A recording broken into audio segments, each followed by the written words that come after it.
Hi everybody, today's Monday, January 22nd, and Ed wants to talk about more of the health maintenance we do in the winter. Good morning. This is Mini Wheeze, same cow that we did the tape measure on to see how much they weigh. She was in heat a couple days ago, and I bred her, and like all cows, you got to keep track of them during this cold weather. So I noticed last night and this morning she came in last to milk. So I just wanted to do a once over and check, and I thought I could also explain about the magnets that I put in the other day. First of all, in the cold weather, you want to kind of keep track of their muzzles and watch and make sure there's not a lot of discharge. Make sure their eyes are bright and their eyes are not sunk back in. If they look like they're sinking back in, that could be a idea that they're not getting enough to drink, and dehydration might be. The other thing, you can look at the color of their gums to make sure on dehydration. And you kind of want to keep track of their coat. When it's cold, it looks like their hair kind of stands up straight. When those cold nights we had, I think our lowest we got during those 2 weeks, the first part of the year, was 28 below. And you come out and you could see the cows, they just looked like they were kind of the idea when you're shivering and the hair is standing up on your arm. But you keep track of their coat, make sure it's fairly clean. This time of year is a big time of year to get ringworm, and you'll see patches on them lots of times around their eyes, where they'll lose the hair and it looks real rough. But then to get to the magnet part of it, in through the diaphragm, if cows are not picky eaters like horses and some other, they just gobble it right down. So they get pieces of metal in there, and the metal goes down to the bottom and it punches through that diaphragm. How would they get metal?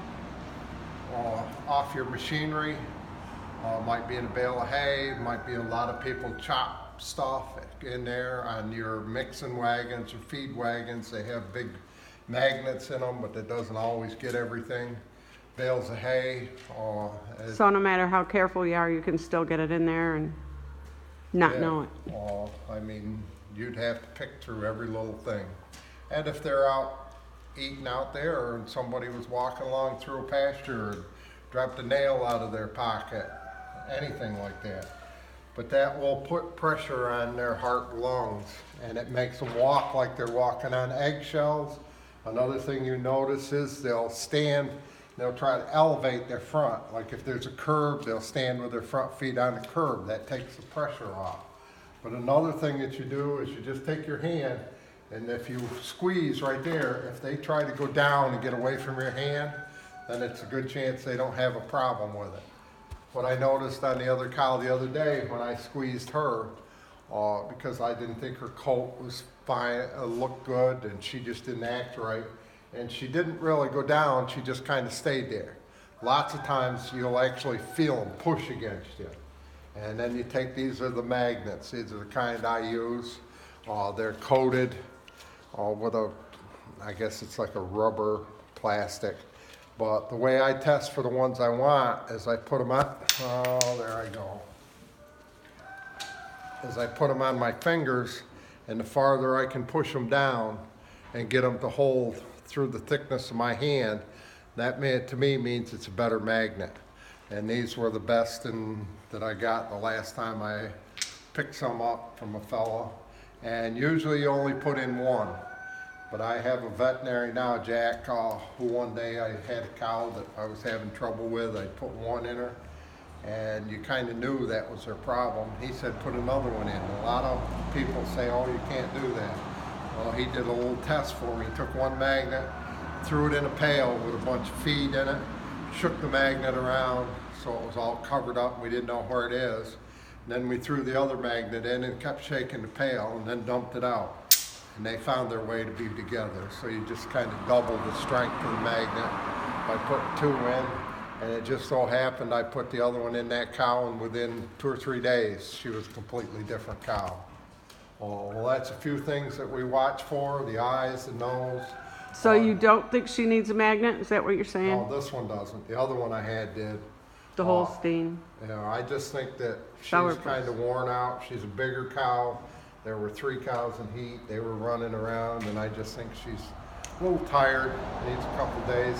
I've been watching her. She was chewing her cud in there. She doesn't seem to. Her eyes are nice and bright. I will keep watch and try to get a check on her manure, because you can tell a lot about a cow from their manure. Sometime today I'll probably notice her and I'll check that out. But I think it's just her milk production was okay. I just think she's tired out, which a lot of us get that way. And I think she's just having a tired day. Got cabin fever, huh? Yeah, we all do at this point.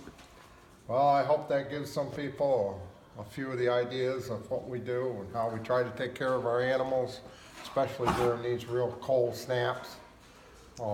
And everybody have a good one, and hopefully we'll see you when it's a lot warmer.